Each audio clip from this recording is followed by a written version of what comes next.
अब देखो एक बस शॉर्ट में दो चार प्रॉब्लम मैं करके दिखा देता आप लोगों को कि वेक्टर्स जो मैंने आप लोगों को शीट भेजी है आप लोगों ने प्रिंट आउट निकाल लेना है और उसको सॉल्व करना शुरू करना है। डिफिकल्टीज कब लेना कैसे लेना वो देखेंगे। अगर लॉकडाउन जल्दी खुलने का लग रहा होगा तो हम क्लास में ही लेंगे, नहीं तो फिर मैं आप लोगों को बोलूँगा कि टाइप वाइज डिफिकल्टीज भेजो, तो फिर मैं डिफिकल्टीज सॉल्व करके आपको वापस भेज दूंगा।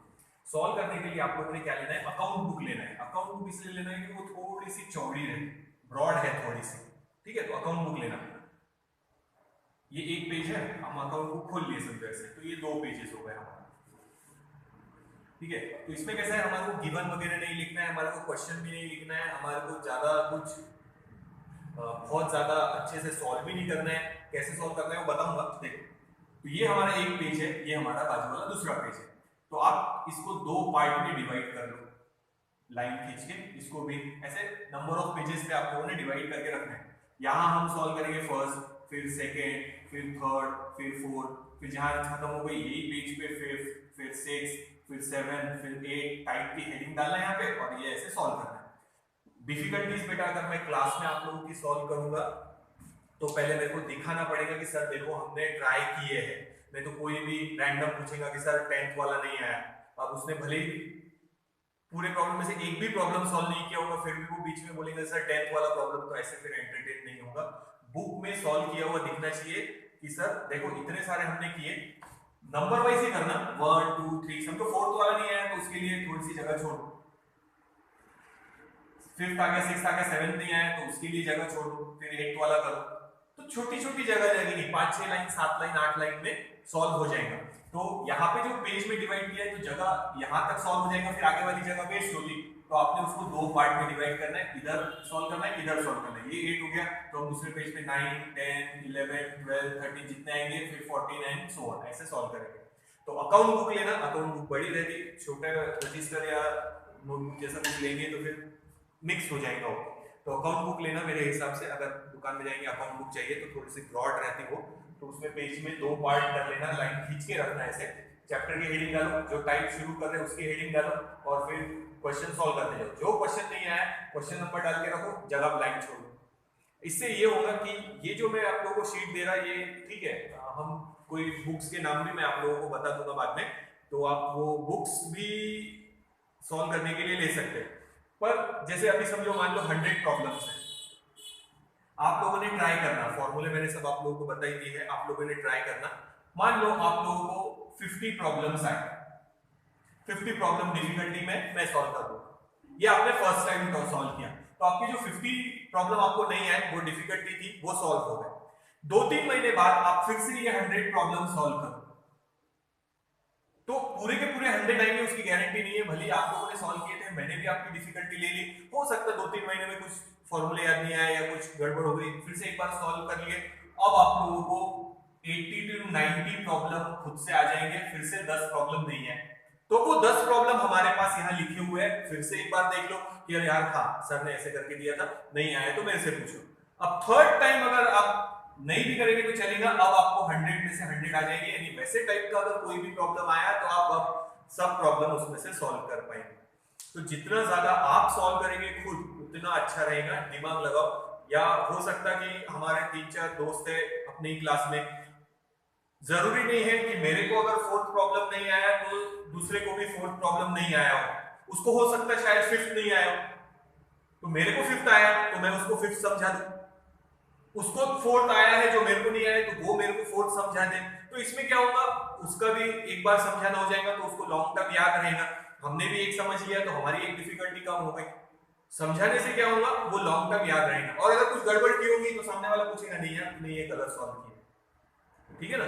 तो ग्रुप में अगर आप सॉल्व करेंगे, अगर अभी तो फिलहाल ग्रुप मत बनाओ, पर लॉकडाउन के बाद की बात कर रहा, अगर आप लोग ग्रुप बना के सॉल्व करेंगे, जैसे आप कॉलेज गए थोड़ा टाइम है, अरे यार मुझे सर ने वो शीट दिया था, मेरे को ये प्रॉब्लम नहीं आया, तेरे को आया क्या, तो आपस में ग्रुप डिस्कशन करके किसी को आया तो उसने बता दिया कि ये मेथड से किया है, तो अगर गलत मेथड होगी तो दूसरा बोलेगा नहीं यार ये रॉन्ग है, ये फॉर्मूला गलत हो गया, या सही है, तो अपनी एक डिफिकल्टी सॉल्व हो गई।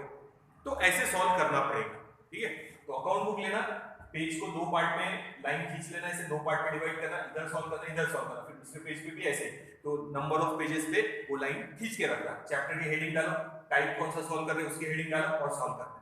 तो एक दो प्रॉब्लम मैं सॉल्व करके बता देता हूँ, उसके समझ में आए। खुद जितना ज्यादा प्रॉब्लम सॉल्व करेंगे, फॉर्मूले बताए हैं, कॉन्सेप्ट समझाए हैं, खुद सॉल्व करो, टाइप वाइज है, कौन सा फॉर्मूला लगेगा वो भी पता है वहां पे, ठीक है। तो अगर आप जितना ज्यादा सॉल्व करेंगे, आप डिफिकल्टी सॉल्विंग की जो मेथड है वो आप खुद कर रहे हैं डेवलप। मैं बताऊंगा, आप बोर्ड से कॉपी कर लेंगे, कोई मतलब नहीं। जितने ज्यादा हो सके उतने ज्यादा प्रॉब्लम सॉल्व करने की कोशिश करो।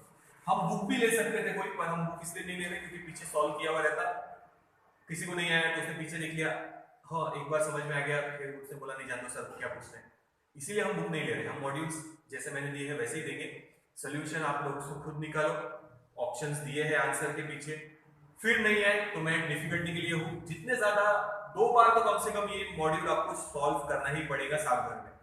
एक बार अभी के 2-3-4 महीने बाद एक बार और कर लेंगे, फिर लॉन्ग टर्म याद रहेगा, डिफिकल्टीज भी कम होते जाएंगे।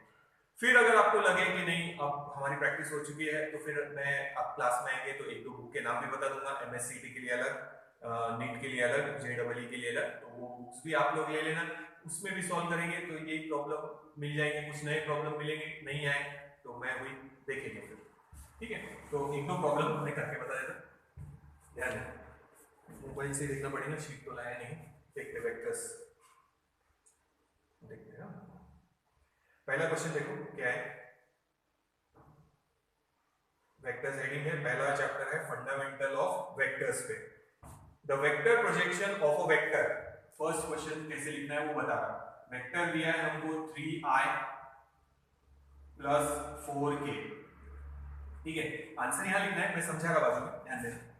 देखो ये कोऑर्डिनेट सिस्टम है, अगर इसके कोऑर्डिनेट है 3, 4, ये हमारा x है और ये हमारा y है, तो हम इस वेक्टर को कैसे लिखेंगे, 3i का मतलब होता है कि अगर यहां से आप परपेंडिकुलर डालेंगे तो 3 पे जाएगा, और यहां से परपेंडिकुलर डालेंगे तो y पे 4 पे जाएगा, तो हमारा वेक्टर हो गया 3i प्लस 4j, ठीक है। ये देखो, अब उन्होंने क्वेश्चन क्या पूछा है वो देखो, the vector projection of vector 3i plus 4k on y axis. इसमें y है ही नहीं, अगर y है ही नहीं तो प्रोजेक्शन कितना लेना, 0, तो एक्चुअल वेक्टर ऐसा होगा 3i plus 0j plus 4k, अगर 3 इसमें दिखना है तो ऐसा, जो टर्म नहीं है वो 0 है।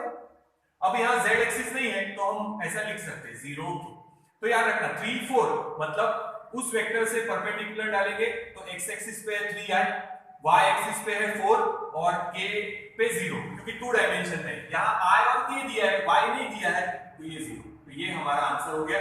रेड पेन से ऑप्शन लिख देना, ऑप्शन आई में डी, यहाँ ऑप्शन डाल दिए या आंसर के वहां ऑप्शन डाल दिए डी, बस इतना सॉल्व करना है, गिवन नहीं लिखना है, क्वेश्चन नहीं लिखना है, कुछ नहीं करना है, सिर्फ इतना सॉल्व करके रखना है। यानी अब क्लास में अगर आए और मैं सामने डिफिकल्टी सॉल्व कर रहा क्लास में, तो फिर मैं जो डिफिकल्टीज पूछेंगे रैंडम उनके रजिस्टर चेक करूंगा कि एक्चुअल में उन्होंने ट्राई किया है। मैं ये नहीं बोल रहा कि 100 में से आपको 50 आने ही चाहिए, 20 ही आएंगे, 80 मैं सॉल्व करके दूंगा, बट आप लोगों ने कम से कम कोशिश की है, ये मेरे को दिखना चाहिए कि नहीं इन्होंने बच्चों ने ट्राई किया है। और जो डायरेक्ट फॉर्मूले वाले हैं डेफिनेटली आप लोगों को आई जाएंगे, पर ऐसा नहीं कि सर मैंने बुक नहीं लाई है या मैंने सॉल्व भी नहीं किया है फिर भी आप मेरे को डिफिकल्टी सॉल्व कर दो, तो फिर वो पॉसिबल नहीं होगा, ध्यान रखना।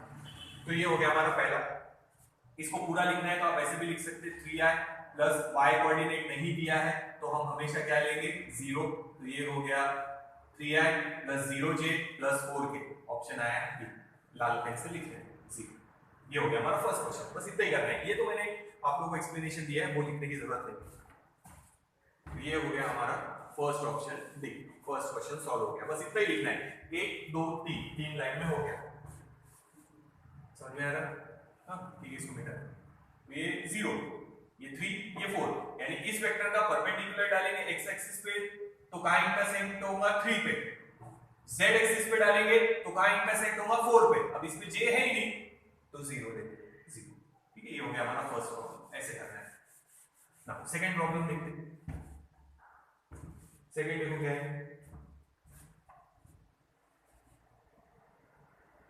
देखो क्या लिखा है, position of a particle in a rectangular coordinate system, मतलब 3 डायमेंशन में दिया है 3 2 5 ऐसे दिए 3 2 5। वेक्टर कैसे लिखेंगे वो पूछा है, पोजीशन वेक्टर। तो ये हमारा सेकंड क्वेश्चन है, ये सिंपल है, ये आप लोगों को आ ही जाएगा।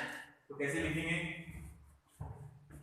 ये x, ये y, ये z, तो हम लिखेंगे वो वेक्टर को 3i प्लस 2j प्लस 5, ठीक, ये आंसर हो गया। तो अब इसमें ऑप्शन देखो कौन सा मैच होगा, 3i minus 5j, sorry 3i plus 2j plus 5k, यानी बी ऑप्शन मैच होगा, ठीक है। तो यहाँ आंसर लिख देना बी, रेड पेन से, ठीक है। ये हो गया हमारा सेकंड, 2 लाइन में खत्म, बस ऐसे ही सॉल्व करना है, ठीक है। ये चैप्टर वैसे भी इजी है, बड़े चैप्टर में भी 3 4 5 लाइन में सॉल्व हो जाएंगे। तो कहीं डिफिकल्टी आए तो 4 5 लाइन छोड़ देते, ये देख लो, नोट डाउन, आगे लेते हैं। 2 3 प्रॉब्लम और बता देता, फिर देखेंगे।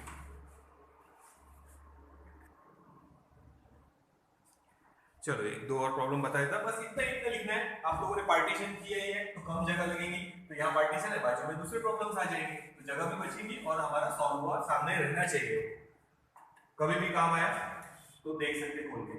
थर्ड प्रॉब्लम देखो, if a particle moves from p, p के कोऑर्डिनेट दिए हैं 2 3 5 और q के है 3 4 5, ठीक है।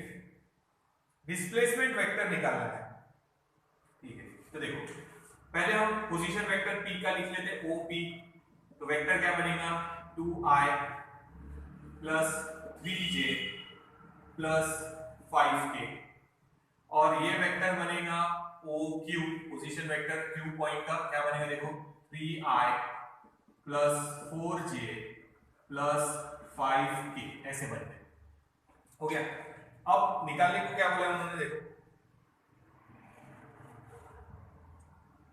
निकालना है हमारे को डिस्प्लेसमेंट वेक्टर, तो p से q गए हैं, ठीक है, तो टेल पॉइंट p है और हेड पॉइंट q है, ठीक है। तो हम वेक्टर निकालेंगे pq इज इक्वल टू, ये देखना ध्यान से, ये है पॉइंट P, ये है पॉइंट Q, हम P से Q गया, अब OP हमारे को पता है, OQ हमारे को पता है, ये OP OQ, ठीक है। अगर ट्राइंगल दिख रहा, ट्राइंगल लो लगाएंगे तो it can be OP plus PQ is equals to OQ. So PQ can be written as OQ minus OP, बस ये याद है। तो हम P से Q गए हैं, तो P का पोजीशन वेक्टर दिया है, Q का पोजीशन वेक्टर दिया है, देखो ट्राइंगल, ये दो साइड ऑर्डर में ये रिजल्टेंट लेंगे, तो OP plus PQ is equals to OQ, ऐसा लिखा है। तो PQ का आंसर क्या निकला, OQ माइनस OP। और एक चीज ध्यान रखो, अब ये तो मैंने समझाते समय समझा दिया पूरा आप लोगों को, पर आप लोगों को इतना लिखने की जरूरत नहीं है, कहीं पे भी आया ऐसा PQ निकालना है और ऐसे दिया रहा तो हमने पहले लिखना Q और बाद में लिखना P, final point minus initial point, ये डायरेक्ट याद रखना। अगर किसी ने बोला AB, तो अब हम ये सब नई झंझट में पड़ेंगे, अब हमारे को याद रहना चाहिए कि ये फाइनल पॉइंट है, तो हम लेंगे OB और ये माइनस OA, ऐसे, बस सिंपल। अब ये इसकी कोई जरूरत नहीं, ठीक है, ये जस्ट एक्सप्लेनेशन के लिए बता दिया, ये आप लोगों ने याद रखना है। अब इसके बाद कहीं प्रॉब्लम आया कि PQ निकालना है और ऐसे दिया है तो Q माइनस P डायरेक्ट करना, OQ माइनस OP।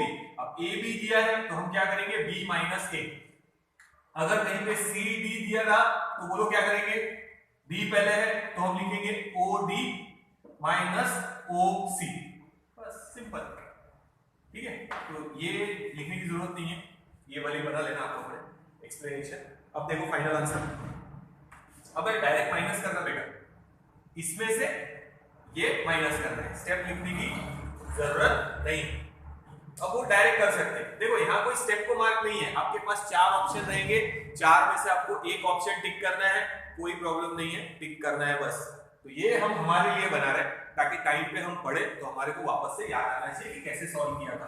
तो अब हम यहाँ क्या कर रहे हैं, ओ क्यू यानी ये माइनस ये, तो ये आई की टर्म आई के साथ माइनस करना, 3 माइनस 2 नहीं आया तो बेटा लिख के फिर सॉल्व करना। अब मैं डायरेक्ट कर रहा हूं 3 माइनस 2 यानी 1, ये बचा आई, ठीक है आई बचा, 4 माइनस 3 यानी फिर 1 बचा यानी जे बचा, 5 माइनस 5 यानी 0।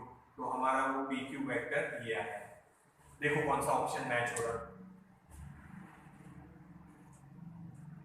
तो यहाँ ऑप्शन मैच हो रहा हमारा सी वाला, यहाँ लाल पेन से सी लिख के ये आंसर हमारा मैच हो। तो ये था, ये लिखा, ये लिखा। अब एग्जाम में आप लोगों को अब समझ में आ गया कैसे किया है, तो आप लोग यहाँ पे भी माइनस कर सकते हैं डायरेक्ट। आपको निकालना है पी क्यू, तो आप माइनस करेंगे 3 minus 2 4 minus 3 and 5 minus 5 0। Direct ये स्टेप पे पहुंच सकते हैं आप लोग, ठीक है। तो वहां टाइम और कम हो जाएगा। ये तो हम समझा रहे हैं अभी, इसलिए हमने पूरी मेथड लिखी है, नहीं तो आप इन दोनों पर से भी डायरेक्ट ये आंसर लिख सकते हैं। अब आपको मालूम हो गया कि पी क्यू निकालना है तो हमारे को करना है क्यू माइनस पी, तो ये क्यू की वैल्यू माइनस पी यहां लिखते जाएंगे। बस नहीं समझ में आया तो फिर यहाँ पे ये इक्वेशन जो लिखे वो लिख के फिर माइनस करना, पर डायरेक्ट आ गया तो बहुत ही अच्छा। देखिए ये हो गया हमारा थर्ड वाला, एक आधा और कर देते। तो ऐसे आप लोगों को सॉल्व करना है, वहां पे थोड़ी सी जगह लगेगी तो सॉल्व करते जाओ। जो प्रॉब्लम नहीं आए उसके लिए 3-4 लाइन छोड़ के आगे करना, पर रैंडम नहीं लिखना बेटा, ऑर्डर वाइज ही जाना। टाइप पे हेडिंग डालना, उस टाइप पे फर्स्ट सेकंड थर्ड 3 आ गए, चौथा नहीं आया जगह वहीं छोड़ो, पांचवा नहीं करना उसकी जगह पे, फिर पांचवा बाद में करो जगह छोड़ने के बाद, ठीक है। नेक्स्ट देखो, ये हमारा था थर्ड, फोर्थ पे देखो, फोर्थ, ठीक है क्या दिया देखो, a force of 5 Newton acting on a particle along a direction making an angle 60 degree with the vertical। ये है वर्टिकल और ये है फोर्स F। वर्टिकल के साथ एंगल दिया है बेटा 60 डिग्री।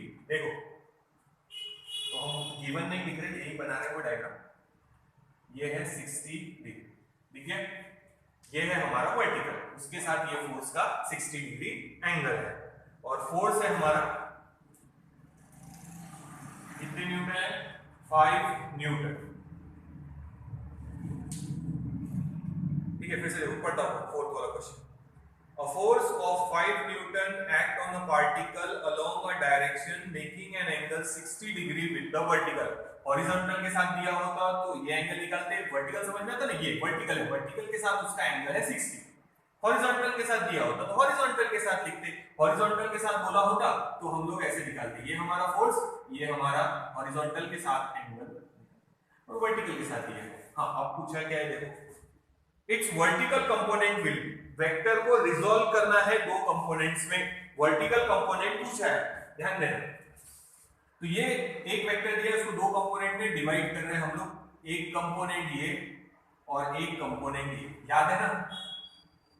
गिवन वेक्टर को दो इसमें डिवाइड किया है, रिजॉल्व किया है, और रेक्टेंगुलर कंपोनेंट में एक ये थीटा है समझो अभी फिलहाल के लिए, तो ये एफ है, तो ये कंपोनेंट आएगा एफ cos थीटा। याद करो जिसके साथ थीटा है वो f cos थीटा, जिसके साथ थीटा नहीं है वो f sin थीटा।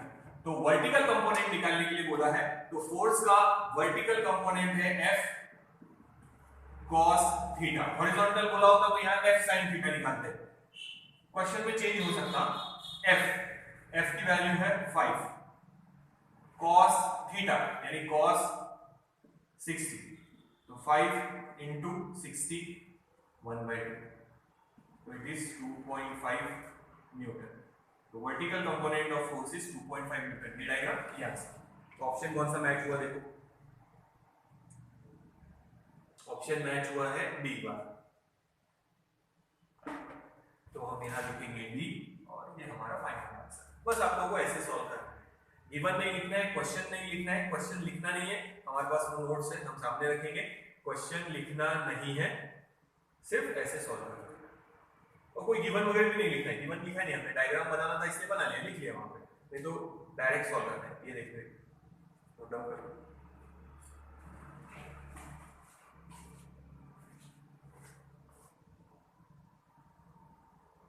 बस ऐसे ही डायरेक्ट सॉल्व करना है आप लोगों को। देखो एक दो और बता देना, तो आप लोगों ने वैसे ही करना है उसको। फिफ्थ वाला देखो,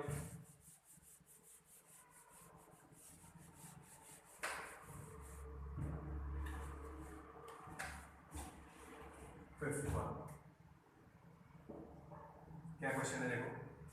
A is the vector, magnitude उसका A है, उसके बाद नहीं दिया है। देन द यूनिट वेक्टर, देखो यूनिट वेक्टर स्मॉल से डिनोट करते हैं, पर उन्होंने कैपिटल से डिनोट किया है। अच्छा, यूनिट वेक्टर हम लोग स्मॉल से डिनोट करेंगे।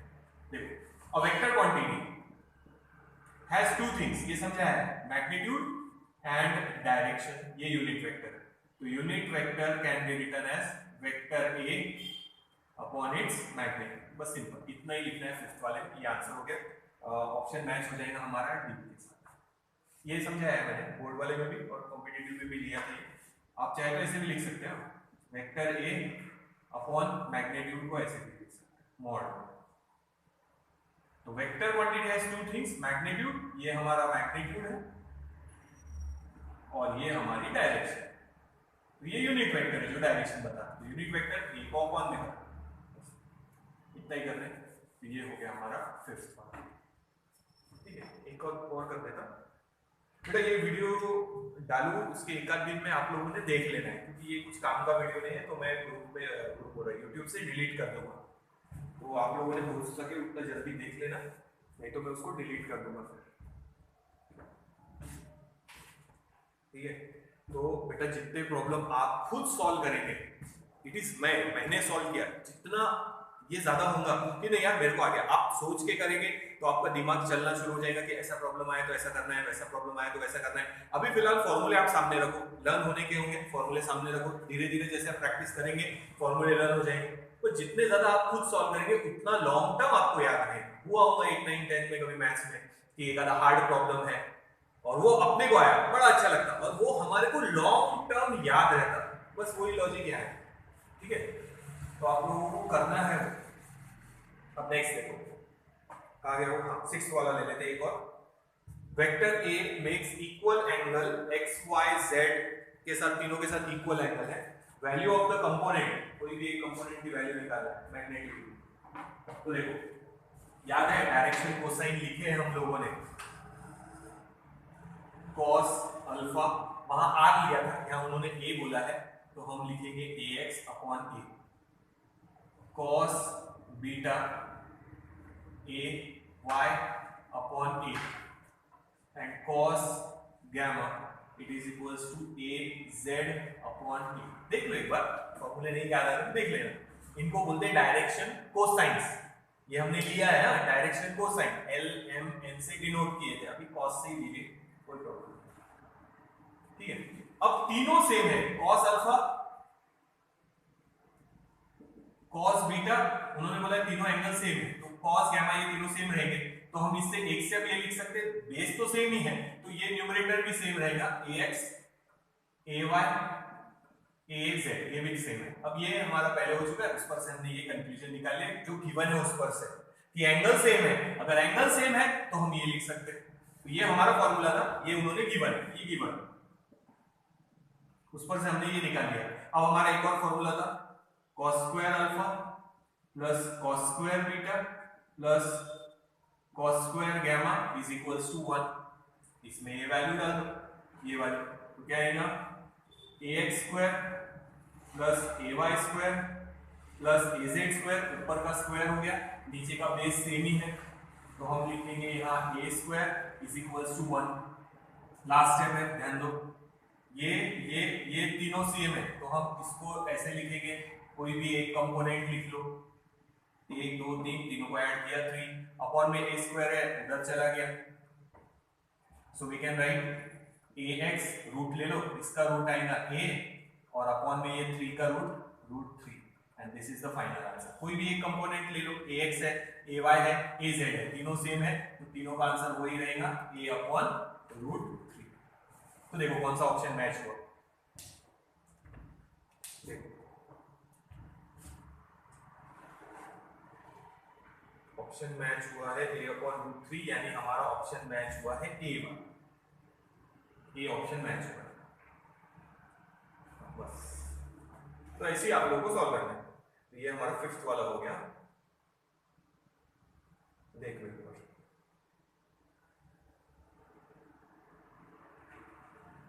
सॉरी फिफ्थ नहीं, सिक्स्थ वाला हो गया।